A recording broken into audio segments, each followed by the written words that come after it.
Saut quantique et renoncement. L'énergie n'est ni détruite ni créée.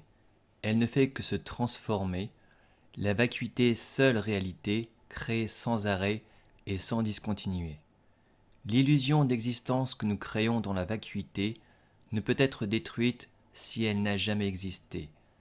Accepter la seule réalité et tout peut changer.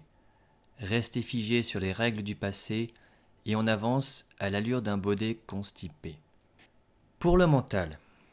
A. Dans le long cheminement spirituel vient une étape initiatique où on vit sa propre destruction et sa recréation sous une forme plus évoluée. Cette étape peut être vécue de plusieurs manières, mais se passe au niveau énergétique le plus souvent, même si les effets sont bien réels.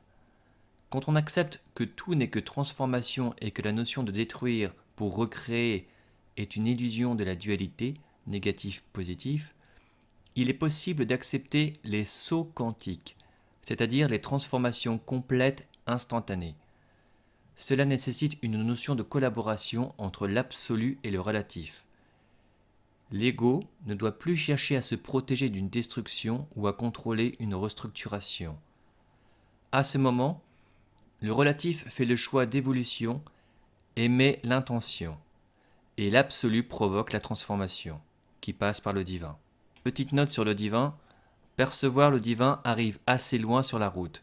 D'abord, on le perçoit par moments fugaces, puis il devient présent à des niveaux assez abstraits, énergie et vacuité. C'est bien plus tard qu'on commence à percevoir sa présence dans la matière et dans les actions du quotidien, jusqu'à percevoir le flot divin qui déroule le film de la vie par moments d'illumination. Encore un long cheminement. Fin de la note. Le seul choix intéressant est celui d'évoluer. Au-dessus, il sait comment et quoi et dans quel ordre. Alors, à quoi bon vouloir contrôler? B. De manière contradictoire, c'est quand j'ai renoncé à utiliser ma clairaudience pour avoir des informations que je me suis mis à avoir plus de réponses que de questions. À un moment, j'ai accepté d'avoir des infos sur des sujets qui ne m'intéressaient pas, puis d'obtenir des mots et des définitions que je ne connaissais pas, etc. On peut sûrement aller plus loin encore et accepter de passer par des langages et des concepts qu'on ne comprend pas, mais de les intégrer parfaitement dans le silence, etc. C'est identique pour les actions de la matière.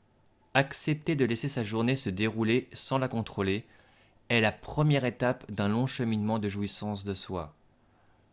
Quand on ne veut plus rien savoir, on accède à tout.